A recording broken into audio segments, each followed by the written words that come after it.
E aí galera do YouTube, eu sou o Arthur Batista, tudo bom? Sejam bem-vindos ao meu canal e vamos para mais um vídeo de sensibilidade e especificidade. Você entende bem sobre esses termos? O que eu quero com esses conceitos? Eu quero que você fortaleça a sua base, fortaleça o seu conhecimento básico dentro do curso de medicina, que às vezes é ele que faz você dar um passo atrás quando você está lá na frente. Então, você que é acadêmico de medicina sabe que para algumas doenças, para algumas alterações, existem marcadores. Que marcadores? Exames. Esses exames, eles são o quê? Ferramentas que direcionam no diagnóstico. Aí você está na sala de aula com seu professor, ou semideus, dependendo da matéria ou da universidade. E lá ele está explicando sobre a propedêutica dele, sobre como funciona na prática dele, e de repente, para certos casos, ele cita que são necessários alguns exames.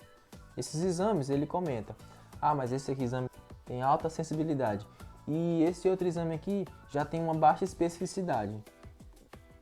O que é isso? Eu não estou entendendo muito bem. Geralmente pode acontecer de você dominar esses assuntos, mas quem não tem, esse vídeo é para você. Agora aqui eu preciso ser um pouquinho mais técnico. Não há nada que assuste não. Vamos falar aqui um pouco do que são exames. Os exames, na verdade, são ferramentas que os médicos usam para auxiliar em decisões, em hipóteses diagnósticas. Então ele está pensando naquilo, o exame ele auxilia, ele complementa aquela hipótese que ele está pensando. E às vezes é impossível você tomar uma decisão terapêutica sem uma confirmação laboratorial, uma confirmação de certo exame que precisa para você tomar uma conduta correta, uma conduta segura, vamos dizer assim. Então, com o tempo, a medicina foi evoluindo e a segurança que certos exames trouxe para tratamento, para conduta, foi gigantesca. Então, é importante você reconhecer a validade de certos testes. Mas aí entra o questionamento: é importante ou não você ter parâmetros para saber se um exame é confiável? Claro que é, né? Porque senão, vou dizer que tem que fazer um teste de forma desnecessária. Você não quer submeter seu paciente a qualquer situação para fazer testes aleatórios. Não, vai virar uma coisa muito experimental, vai ser uma loucura, não tem como, né?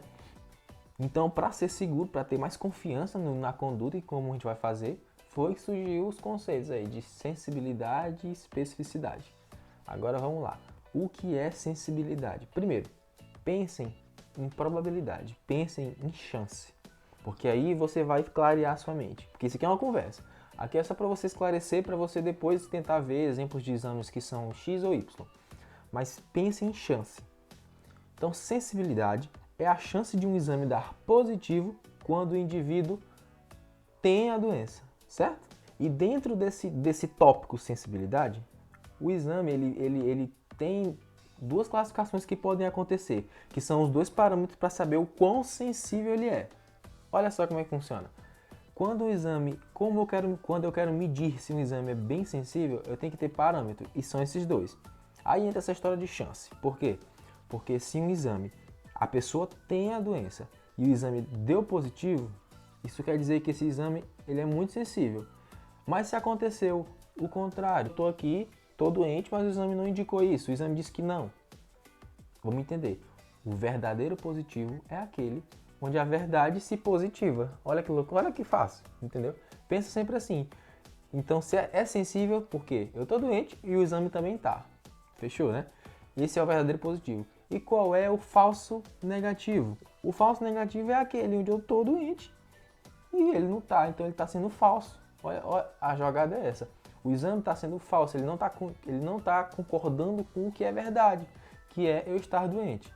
Então, essa é a medida que se usa para entender sensibilidade, beleza? Agora vamos entender especificidade. Presta atenção, olha o que acontece. Especificidade é a chance, é a probabilidade de um exame dar negativo quando o indivíduo ele não tem a doença. Então, o que acontece? Da mesma forma, para você medir, para você palpar, vamos dizer assim, numericamente, o quão um exame é específico ou não, você usa os marcadores de falso positivo e de verdadeiro negativo. Vamos lá. Por que verdadeiro negativo? Verdadeiro negativo porque eu quero provar que ele não tem. Sacou? Então é isso. Aí o cara aqui, eu não tenho a doença, eu vou fazer o exame.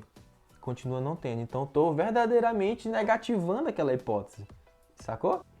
E quanto mais negativo for, maior é a especificidade.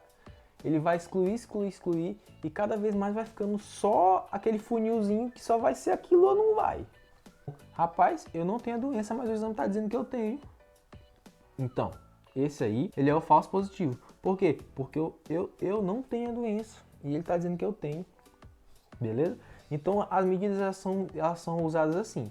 Sensibilidade, eu tenho tanto uma situação verdadeira quanto uma situação falsa. E na especificidade, tanto uma situação verdadeira quanto uma situação falsa. Eles testam as hipóteses e assim eles calculam direitinho. Mas o que tu tem que entender aqui de fato é que sensibilidade abrange mais, ou seja, ela dá um leque maior de hipóteses e a especificidade ela afunila, ela deixa uma situação de exclusão.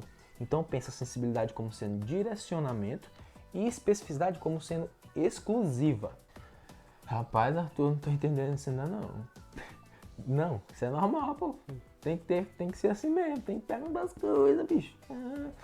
Não tem que ser besta não, em sala de aula a galera é muito besta, não pergunta, não tira dúvida, não chama um amigo, não interage. A galera tem muito medo de julgamento, aqui não tem que ter essa preocupação não. Vamos para exemplo que agora vai ficar mais claro. Como é que é um exemplo? Rapaz, exame de sangue. O que é o exame de sangue? Eu vou dar um exemplo da proteína C reativa. Famosa PCR que se faz. Um monte de conduta se pede PCR. Por quê?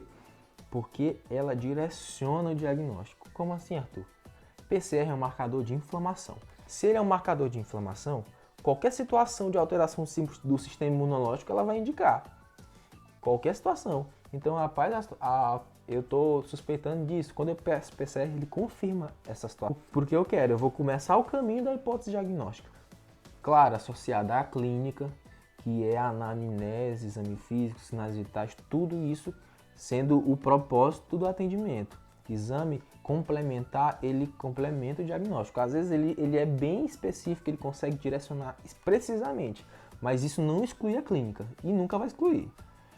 Então, se o cara, por exemplo, espirrou, é muito comum isso. A PCR já deu uma alteradazinha. Então ele já alterou por causa do espirro. Então é bem sensível. Eu gosto de comparar a sensibilidade com uma situação assim. A pessoa chega, te trisca aqui, ai. Sabe, é bem. Qualquer situação vai indicar. Então vai direcionar a tua hipótese. Agora dá um exemplo aí, Arthur, de um exame específico mesmo. Lembra, se não tem, se ele é bem específico, ou seja, se ele é verdadeiramente negativo, o que vai acontecer? Ele vai excluir. Então vamos pensar no beta-HCG, vamos pensar no teste de gravidez. Rapaz, eu fiz o teste de gravidez, o exame de sangue e eu não tô grávida e fiz e deu negativo. Ou seja, ele é bem específico, porque se tu tivesse grávida, ele tinha que dar positivo, entendeu? Você excluiu essa possibilidade pela grande especificidade que esse exame tem. Lembrando aqui, para que servem as porcentagens? Basicamente para fazer você embolar a sua cabeça. Mas quanto mais próximo de 100, mais você confirma essa sensibilidade ou especificidade. A sensibilidade está de 90%. Isso quer dizer que o marcador ele vai indicar na maioria das vezes. Assim como se o teste for da especificidade. Não te preocupa tanto com números, com os gráficos, que com o tempo, tu mesmo que vai te identificando, vai fazendo projetos científicos, vai trabalhando mais com estatística, tu vai começando a com o tempo desenvolver esse entendimento de gráficos e tabelas. Mas não te preocupa tanto com isso, te preocupa com os conceitos. Isso que eu estou falando aqui para você. Então vamos lá, revisar rapidinho. Sensibilidade, verdadeiro positivo e falso negativo. Verdadeiro positivo confirma a sensibilidade. O falso negativo é para o teste, é para calcular o quão sensível ele é. E agora especificidade. Especificidade é o quê? Eu vou ver se ele é verdadeiramente negativo ou se ele é o falso positivo. Se eu sei se ele é verdadeiramente negativo, eu estou confirmando o quão específico ele é. Mas se ele está dizendo que ele é um falso positivo, ou seja, a pessoa não tem a doença, mas está dizendo no indicador, então ele, cada vez que fica desse jeito, menos específico ele é.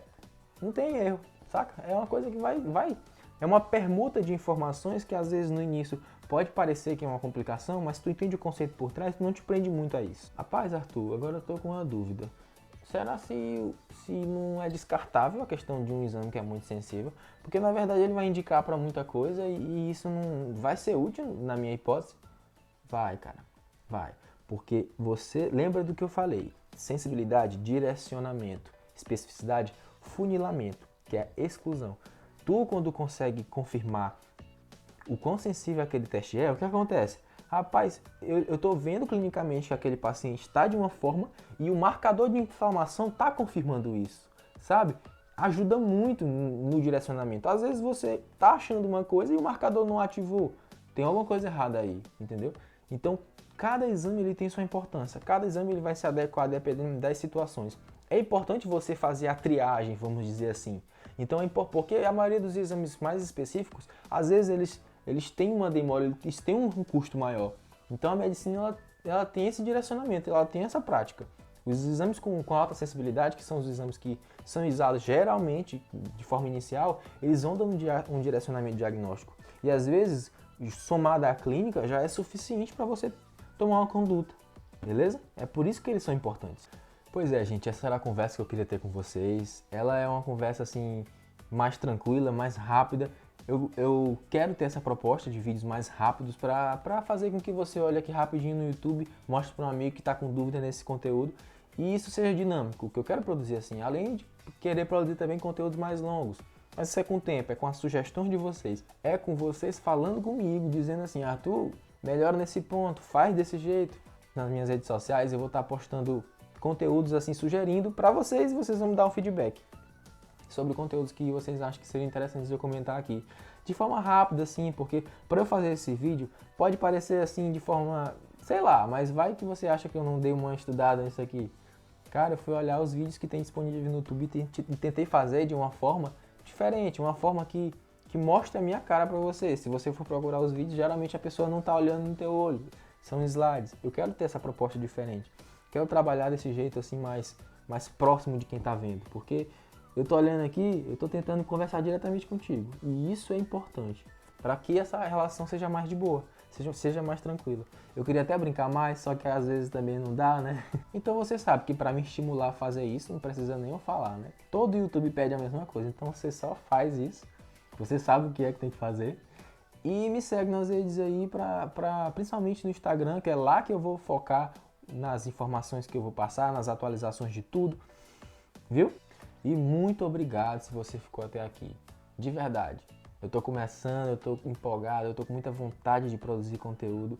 E se você me der esse feedback, mais feliz eu vou ficar. Tem uma coisa que eu quero testar, porque meu último vídeo tá chegando a 400 visualizações.